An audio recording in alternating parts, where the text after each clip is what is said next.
Hello, good morning, and welcome to another episode of What's Growing. Today is the 5th of June, and it's a pleasant morning. We are here pretty early today. It's about probably 25-30 degrees, so it's quite nice and pleasant. And today I'm going to take you around our nursery area and show you what's growing here. So come, let's take a walk. So just to give you a little bit of context, this place didn't really exist about 5-6 months ago. We never really had a nursery, but I felt like it was time for us to have a nursery of our own now, because we had so many seeds. They needed sapling preparation, and in the past we would do it in a random manner here and there, and many times our saplings would get damaged, destroyed. The cats would jump on them, or the dogs would sort of upset all our trays. So we then finally decided to build a nursery area, and we've cordoned it off with a fence, which is great because you can see Barfi. She's just trying to get in, and if she had managed to get in, like in the past, then she would have upset a lot of our trays, because she's a very jumpy kind of a dog. So we've actually barricaded this area now, and that helps to keep our saplings safe. We've also introduced 4 of our older hens. We moved them from the chicken coop area into the nursery because we got a fresh batch of hens and there was a lot of conflict between them. So these 4 hens are busy hanging around here, and you can see they are quite enjoying a feast of insects and termites, or I don't know what exactly they are finding in the ground, but they are very busy this morning looking for some food here. So they are doing a fine job of tractoring this area and keeping the pests in check, which also works well for us because this is the nursery and we really can't afford any pest attacks here. And then we started planting a lot of the summer squashes and summer plants here, because just on the basis of permaculture principles, you should plant sensitive vegetables, etc., which need daily care in an area that you're likely to visit every day and which has a water source. So we felt like the nursery was a good place for us to plant our summer squashes, some of the summer vegetables, because somebody or the other comes here every day, waters the saplings, etc. So the vegetables will get enough attention in this really hot summer season. So that's really the context. Come now, let's just walk around here and see what all is growing. So you'll see a lot of cucumbers probably growing here. Yeah, there's one here. It seems to have got entangled in the mesh, unfortunately, but there should be a way to sort of salvage it. Yeah, I think this I'll just have to pull out because it doesn't seem to have a very happy future otherwise. So there are squashes growing around the periphery here, interspersed with okra. So you'll see this okra is ready for the picking. And our cucumbers are just filled with flowers. That's really nice. And as long as you keep watering these plants, they just keep giving you more and more fruit. So there's some wild sunflower growing here. This is not the sunflower you see in the rest of the farm, which is a much larger variety. This is actually more of a floral variety than the kind that you would use for seed.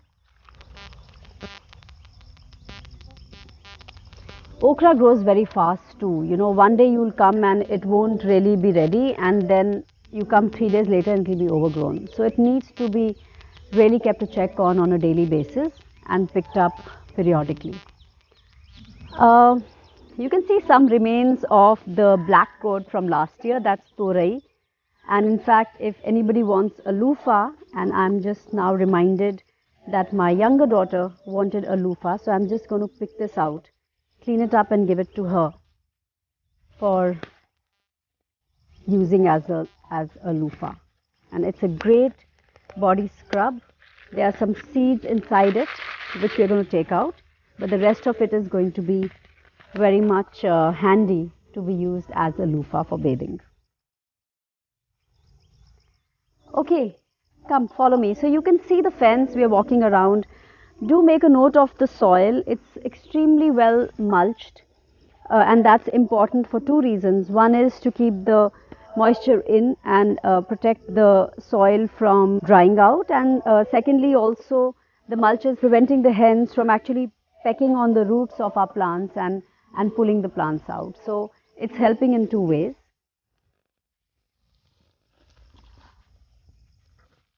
You can see the hens have been moving our mulch around a little bit. So I'm just going to put it back where it belongs.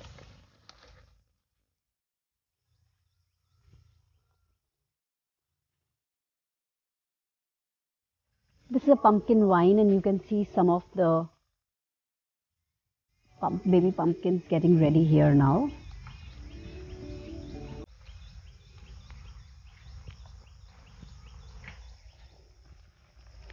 This is actually a wild corn growing, but you can see it has a one cob here on its plant,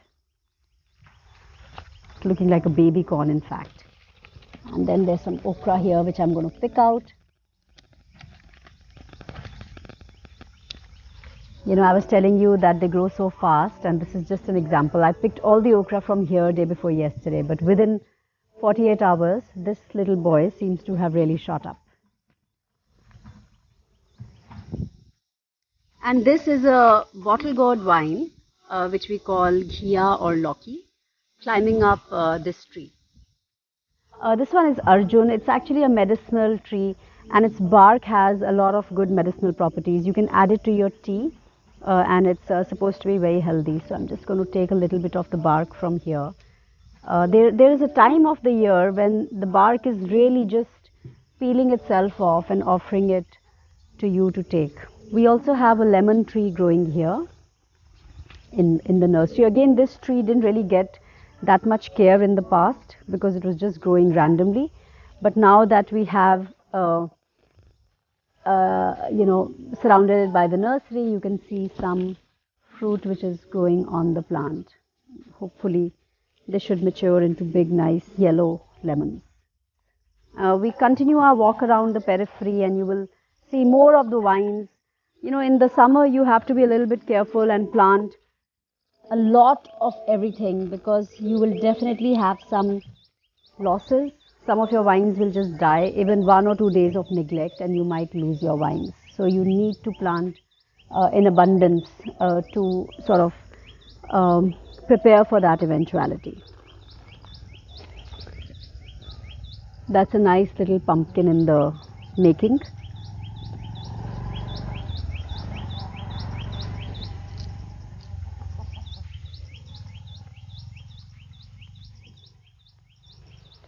And these beautiful yellow flowers that you see here, just look at them, is actually summer squash. And you can see the summer squash being formed here. See, it's a bit like a pumpkin, but it's different as well. It's very small, like it'll probably fit into your hand. And it's a slightly exotic vegetable. Somebody gave us the seed, and it's doing really well this season. And we've actually managed to cook a few meals out of it, and it's absolutely delicious. So we are very happy to have this new variety of squash on the property now. Yeah, and then you'll also chance upon some crazy stuff like this in our nursery. There's just a bunch of old light fittings which were lying around when this place was a junkyard and have been strung together by a wire, and then, you know, we were wondering what to do with it. So we just hung it up on this tree. And yeah, it's making for a nice installation here. It looks quite arty. This tree is a pilkhan. It's a very, very big tree. Eventually it grows up to be a very big tree. Again, from the same ficus family, you see it has some aerial roots as well. And beautiful tree. It's going to really just keep getting bigger and more beautiful each year. This is a little hut structure which has served different purposes over the years. It's acted as a maternity ward for a long time, where a lot of the cats and the dogs would come and sort of have their puppies. At the moment, like I said, we are housing 4 hens here who we've separated out from the new batch of hens because there was a lot of conflict between them. Out here on the left, what you see is ragi, which we've just planted, sowed rather, a couple of days ago. We've covered it with this temporary thatch just so that the hens don't get to it while it's germinating. And once it's germinated, we are going to pick this up, and then the saplings will start growing. So we are starting it off here in the nursery, and then we'll be transplanting it into the field in about 2 or 3 weeks time. So that's what's happening here. That little tree there is a locust, something that I wasn't familiar with initially, so I planted it much later at the behest of my brother-in-law, who I was extremely fond of. And so the locust tree is growing here, and I'm hoping that within a year or two it's going to start giving us some fruit in the memory of my brother-in-law as well, who I lost last year. And then there's a papaya circle at the back, which we make in every little area. Like I've mentioned before, it acts as a little bit of a dustbin, because all our clearings, whenever we clear this area, we put in all the garbage there. And it decomposes there and actually creates good fertilizer. We haven't planted papayas on the periphery yet, but we will be doing that shortly. We're just waiting for this heavy heat to end, and then once the rain starts coming in, we'll start putting all the papayas. Papayas in the meantime are getting ready in the nursery, and I'll show you those when we get to the nursery. Some more vines here. You can see the last of the Barbados lilies as well. This is quite a surprise that it's still growing. They usually sort of come and go by this time. Easter is really when you see the last of them. A lot of the pumpkins are actually moved out of the nursery so that they don't really crowd this place up. And there's some empty space outside, and we expect to really pick our pumpkins from the outside and not from within the nursery. So that's something that you can do. You can keep the plant within your area so that you can tend to it, but you can let the vine escape outside so that it doesn't sort of mess up the area, and you can just pick up the produce from the outside. Okay, so that's really what we have growing here. We've now reached our bee boxes. The bees are again a new addition to Ananda. We brought them in at around I think 14th, 15th of March, just before the lockdown started. And they are doing really well, contrary to popular perception, where in this summer season you don't expect the bees to have much flowers to forage on, and so the population generally dwindles. But you can see here that we've had to add a super on top of our brood boxes for both our boxes, because the bee population was so much and they were growing so fast that we could not accommodate them in a single brood box. In fact, we'll do a separate video on that, but we've now got many more boxes which are currently being painted, and we will be splitting these hives because they are having a great time at Ananda. I think they have a lot of flowers, and something or the other is flowering here at all times. So the bees are quite happy here. So I'm not going to cross the bees path. Let's go here from the side.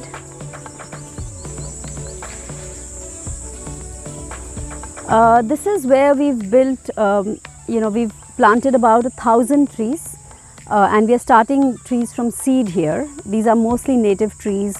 Whenever we have a new piece of land to work on, we start off by planting native trees. So you'll see a lot of those native trees getting started here in these bags.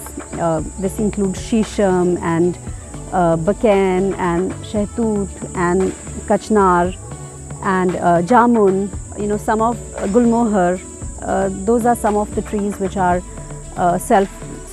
we are propagating them ourselves here so that we don't have to buy them from the nursery. We'll also have some trees which we've grafted. That's another thing that we are learning to do, which is graft our own fruit trees. So you can see here, these are the mango trees. These saplings have all been started from seed from the mangoes that we ate. So whenever we eat mangoes at the farm, we actually bury the seed into the bag, and we end up getting the root stock from there. And then we have the scion stock, which we actually pick up from some of our favorite trees which we know give the best fruit, and then we have grafted these on. So we'll probably do another video on grafting at some other time, but we have about 50 odd mango grafted trees which are already ready for us to transplant, and we'll be doing that shortly during the monsoon. Another thing that I've always been wanting to grow here but haven't managed to is sweet potato, but the bigger variety, the big red one. So this time I bought a couple of kilos of sweet potato and started making slips myself. And this is what you see here is really the slips. If you see, I planted the roots in here, and they are now getting a whole lot of shoots. and the shoots themselves have roots on them, right? You can see here. So I'm going to then cut out these slips and plant them into their final destination, where they will start finding their own roots, and finally the tuber will start growing under them. So that's how we are going to get a sweet potato crop in the winter from these slips. And you will see some more trees which we've collected, transplanted into bags here. A lot of times random trees start growing in random places, so we tend to pull them out from there and make sure that they don't get thrown, but they find a temporary home in a bag here before we take them to their permanent house. Right behind you, you will also see some chili seedlings which have started here. We are going to be transplanting these soon into their final beds. There are some more tomatoes here which we are going to again transplant today, and some marigold, and we are going to do a sort of intercropping of all these three together in the final bed. And then this is our little nursery where we've been trying to keep our plants sheltered. Some of them are doing well, some aren't. But you can see a lot of papaya saplings here. These are now going to shift to a bigger bag, which you can see at the bottom. Many of them have already moved into bags. You can see some of the bags are empty because whatever we might have moved there has died, and so we will fill them up again today with these saplings. And then a lot of the squashes, the kaddus and some other stuff are there as well. Hello there. Our little calves are running around this morning playing with each other. And some more vegetables like bhindi, lobia, khira, arhar, you can see they're all growing here. We're going to transplant these today. Some of them have otherwise started to wilt. And as we transplant these, we then fill up trays with fresh seeds so that we have a continuous line of plants coming in.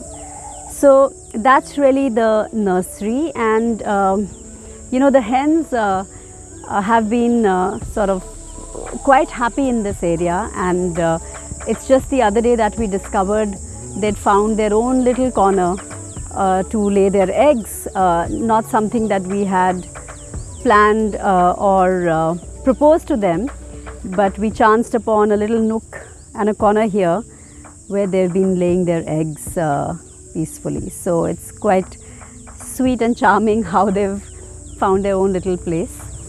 And we also have some bitter gourd here. This is all Karela. It's going to get some fruit here pretty quickly. You can see some flowers on it. And here's the last of the hollyhocks. Like everybody knows that hollyhocks is a very, very winter flower, and to see this still growing here is actually quite amazing. Speaks about the ecosystem and the microclimate that is there at Ananda, which really stays much cooler in the summer compared to what a city home would be or the outside would be. So, and I can spot a bitter gourd, which I'm just going to now cut with my scissor and take it home to stuff and eat. I'm also seeing some cucumber at the bottom here. Yeah, so that's it from me today. This is our little nursery, and I've taken you around for a walk here and shown you what's growing. I hope you enjoyed this little trip with us today morning, and have a great day ahead. Stay safe, and remember, if you look after the planet will look after you. Bye-bye.